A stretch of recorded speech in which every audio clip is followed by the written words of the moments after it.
Hi guys, it's Rachel with WTI, and I got two little figures here that come with a set of 9. These are from the Wish Doorables. It is grab bags and surprises. So these are super fun to do. I don't know if your kids have Doorables. This one here is the Wish set. So there's always a pearlized one inside, as you can see. It's the little buddy from Wish that we got in this one. And then you have 9 different ones. There's always unique ones.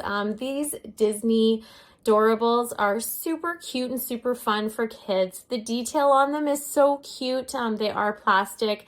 Their eyes are super cute. So they're a harder plastic, but they look a lot more realistic.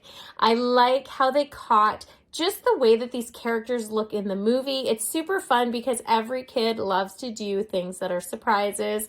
So you open each door, there's a bag that you rip open, and you get to be surprised as what you get. So all the different characters from the movie, you can collect all of them. You just have to buy another door and open up your Doorables. But that's just my point of view.